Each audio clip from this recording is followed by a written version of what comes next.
باہر نکل کر بازار گئے اور دیکھ کر حیران رہ گئے کہ بازار میں، شہر میں ہر طرف اسلام کا چرچا ہے۔ یملیخا حیران تھے، جب ہم تھوڑی دیر پہلے غار میں گئے تھے اس وقت تو بت پرستی کا دور تھا، اور اب تو لوگ حضرت عیسیٰ علیہ السلام کا کلمہ پڑھ رہے ہیں۔ یہ منظر دیکھ کر حیرت سے کہا، الہی یہ کیا ماجرا ہے؟ اس شہر میں تو اسلام کا نام لینا بھی منع تھا، آج یہ انقلاب کیسے ہو گیا؟ پھر ایک نان بائی کی دکان پر کھانا لینے گئے اور دقیانوسی زمانے کا روپیہ دکاندار کو دیا۔ اب اگر 300 سال پرانی کرنسی لے کر کسی کی دکان پر جائی تو دکاندار کو تو حیران ہونا ہی تھا۔ اس سکے کا چال چلن تو بند ہو گیا تھا، اس سکے کو تو دیکھنے والا بھی کوئی باقی نہیں تھا۔ دکاندار کو شبہ ہوا کہ اس شخص کے ہاتھ کوئی خزانہ لگ گیا ہے، چنانچہ دکاندار نے یملیخا کو حکام کے سپرد کر کے گرفتار کروا دیا۔ حکام نے ان سے خزانے کے بارے میں پوچھنا شروع کر دیا کہ بتاؤ خزانہ کہاں ہے؟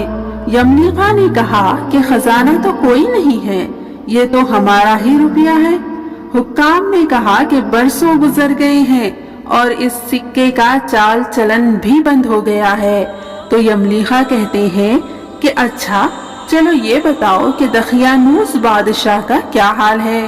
تو حکام نے کہا کہ آج روئے زمین پر اس نام کا کوئی بادشاہ ہی نہیں ہے۔ ہاں، سینکڑوں برس پہلے اس نام کا ایک بادشاہ گزرا تھا جو بت پرست تھا۔ یملیخا نے کہا کہ ابھی کل ہی تو ہم لوگ اس کے خوف سے اپنے ایمان اور جان کو بچا کر نکلے تھے۔ میرے ساتھی بھی یہاں قریب ہی ایک غار میں موجود ہے، تم میرے ساتھ چلو، میں تم لوگوں کو ان سے ملا دوں۔ چنانچہ حکام اور شہر کے شرفاء کثیر تعداد میں غار کے پاس پہنچے۔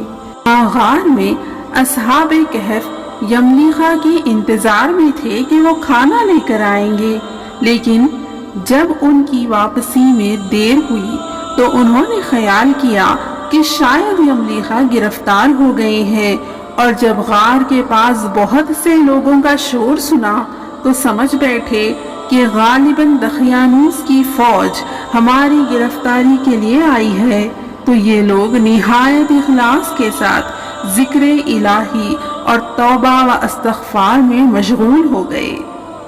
اب حکام نے غار پہ پہنچ کر تانبے کا وہ صندوق بھی برآمد کر لیا۔ اس صندوق کے اندر سے جب تختی نکلی تو اس پر اصحاب کہف کے نام لکھے تھے، اور یہ بھی تحریر تھا کہ یہ مومنوں کی جماعت اپنے دین کی حفاظت کے لیے دقیانوس بادشاہ کے خوف سے اس غار میں پناہ گزین ہوئی ہے۔ تو دقیانوس نے قبر پا کر ایک دیوار سے ان لوگوں کو غار میں بند کر دیا ہے۔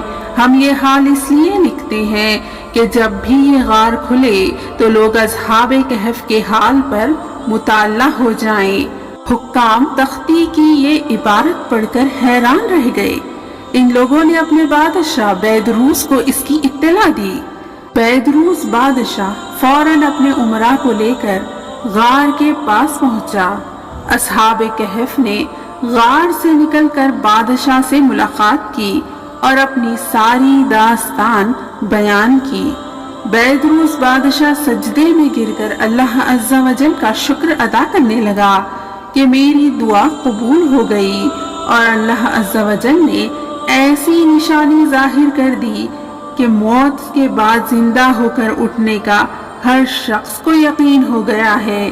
اصحاب کہف بادشاہ کو دعائیں دینے لگے، اللہ تعالیٰ تیری بادشاہی کی حفاظت فرمائے، اب ہم اپنے آپ کو اللہ کے سپرد کرتے ہیں۔ پھر اصحاب کہف نے السلام علیکم کہا اور غار کے اندر چلے گئے اور سو گئے، اور اسی حالت میں اللہ تعالیٰ نے ان لوگوں کو وفات دے دی۔